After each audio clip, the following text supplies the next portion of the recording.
In 1956, a mud-covered plow horse was pulled off a slaughter truck for $80. Within 2 years, that same horse was beating $50,000 thoroughbreds at Madison Square Garden. But that's not even the wildest part. Before any of the fame, before any of the championships, Snowman was sold to a neighbor, and he jumped the fence and walked home. They brought him back. He escaped again and again. The last time, he showed up dragging a broken piece of fence behind him. This is the story of the horse that chose his person and became a legend because of it. Before there was Snowman, there was Harry deLeyer. And Harry's story starts in a place about as far from American show jumping as you can get.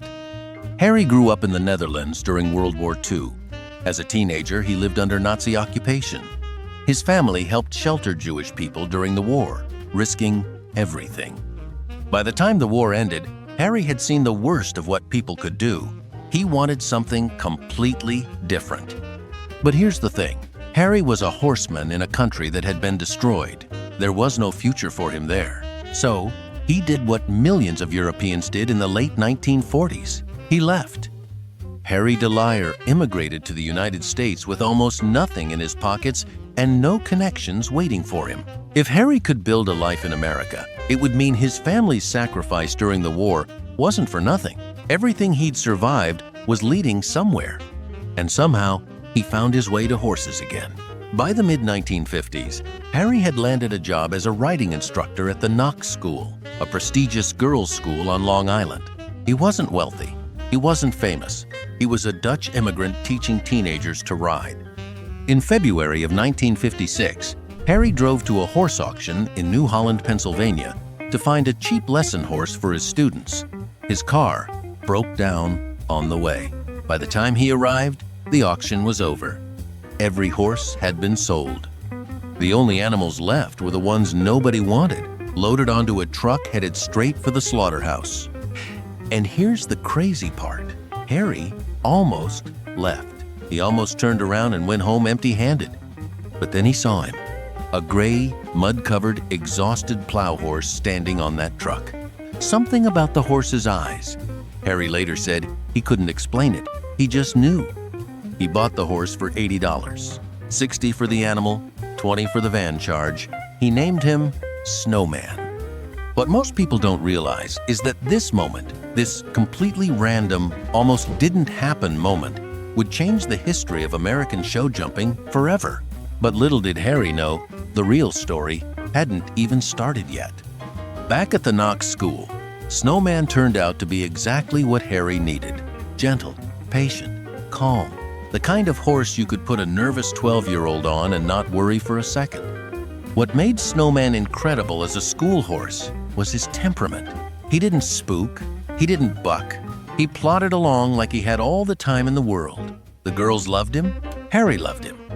But here's the thing. Harry had a wife and kids to feed. He was a riding instructor, not a wealthy man. And he needed the money from selling a horse more than he needed another mouth in the barn. So he made the painful decision. He sold Snowman to a neighbor, a doctor who lived a few miles down the road. It wasn't casual, it wasn't easy, but Harry had a family counting on him, and that came first. Problem was, nobody told Snowman about the plan. A few days after the sale, Harry walked out of his barn one morning, and there was Snowman, standing in the yard, waiting for him. Let that sink in. This horse had jumped the neighbor's fence, a fence that was not short, and walked miles back to Harry's farm, on his own. No one leading him, no one calling him. He just came home. Harry laughed it off, returned the horse, figured it was a fluke. It was not a fluke. Snowman escaped again. Same routine. Over the fence, down the road, back to Harry. They returned him a second time. The neighbor raised the fence height. Didn't matter. The real question wasn't whether Snowman could be contained. It was why this horse was so determined to get back to one specific person. Then came the escape that changed everything. The last time Snowman escaped, he didn't just jump the fence cleanly. He showed up at Harry's farm dragging a piece of broken wooden fence behind him. The board was tangled around his legs. He'd hit the fence, smashed through part of it, and kept going anyway. Think about that. This horse wanted to get back to Harry so badly that a fence ripping apart around him wasn't enough to stop him. He just kept walking. And that was the moment. Harry looked at this muddy, stubborn, fence-dragging horse and made the decision that would define both of their lives. He bought Snowman back. He couldn't really afford to, but the horse gave him no choice. And this time, he swore he would never sell him again. But here's the thing nobody expected. If this horse could jump fences on his own, out of pure stubbornness, what could he do with actual training? What if there was more to this $80 plow horse than anyone imagined? Harry deLeyer was about to find out. Harry started training Snowman to jump, and the results were absurd. This horse had no pedigree, no breeding. He was 16 hands, long-bodied, thick-legged. He looked like what he was, a former plow horse. Nobody who saw Snowman standing in a field would pick him as a show jumper. But when Harry pointed him at a fence, something switched on. Snowman didn't just clear the jumps, he floated over them, effortless, like he'd been doing it his whole life. Harry raised the bars. Snowman cleared them, raised them again, cleared again. The real question was whether this backyard ability could translate to actual competition. The show jumping world was old money, blue blood, European imports worth tens of thousands of dollars. Harry was a school teacher with a slaughterhouse rescue. But in May of 1958, Harry entered Snowman in his first competition, and he won. After that first win, it was like a dam broke. Snowman won local shows, then regional shows, then bigger and bigger events. Every time they showed up, people looked at this gray horse and wondered what he was doing there. By the end of the day, they weren't wondering anymore. What made Snowman dominant wasn't raw athleticism, it was heart. Other horses had better breeding, better training, better everything on paper. Snowman had something else. He jumped for Harry. That bond, that loyalty that made him smash through fences to get home, translated into a horse that would do anything his rider asked. But here's the thing. The show jumping establishment didn't take them seriously, not at first. A plow horse? An $80 rescue? Competing against horses owned by millionaires? It was almost insulting. If Snowman could prove himself at the highest level, it would be one of the greatest upset stories in the history of American sport. Not just horse sport, any sport. Then came the invitation to Madison Square Garden. Real quick, before we get into what happened at Madison Square Garden, if you're enjoying this story, do me a favor and hit that subscribe button. We're telling the stories nobody else will. Now let's talk about the moment that made Snowman a legend. The National Horse Show at Madison Square Garden was the most prestigious event in American show jumping. The horses competing were worth $50,000 or more. Their owners were society elites. Old money, established families, the kinds of people who'd been in this world for generations. Harry deLeyer showed up with his $80 plow horse, and Snowman won the whole thing.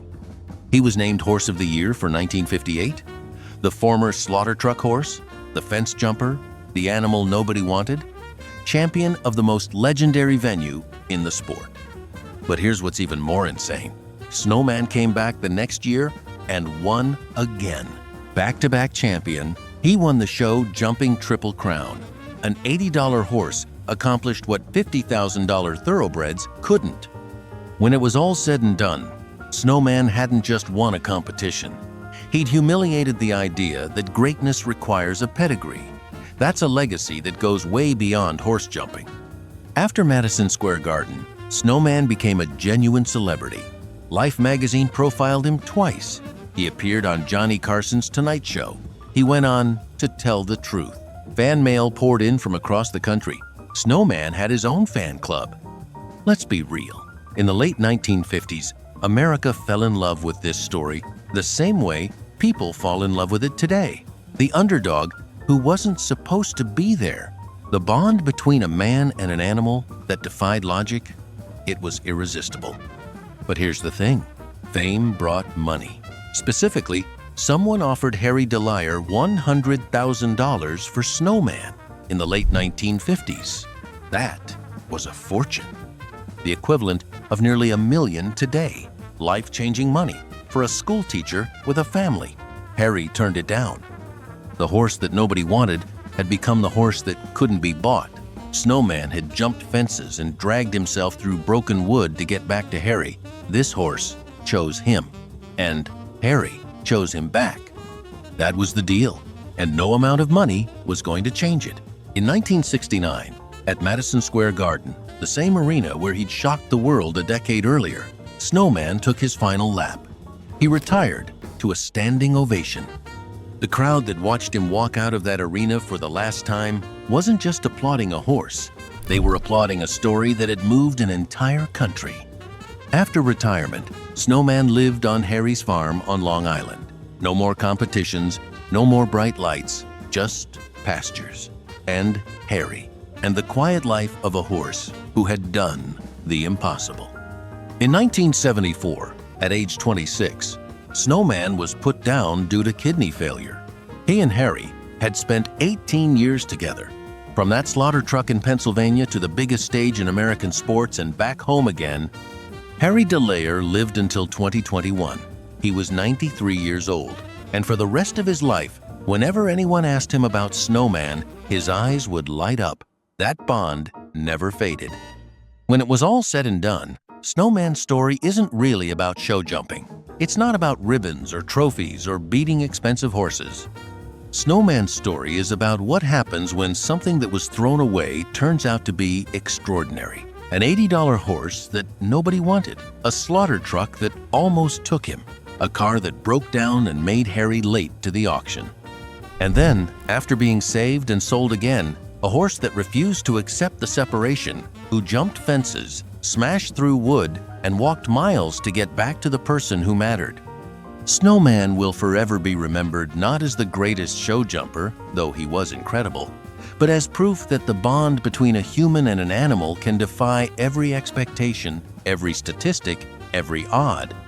The $80 champion, the horse that kept coming back. That's a legacy that no amount of money could buy and no amount of time will erase. So here's my question for you.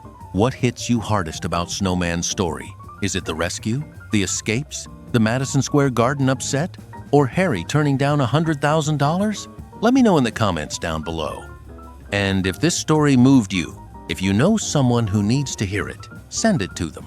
You know who I'm talking about. If you enjoyed this video, make sure to subscribe and check out more stories like this right here. We've got more coming. See you in the next one.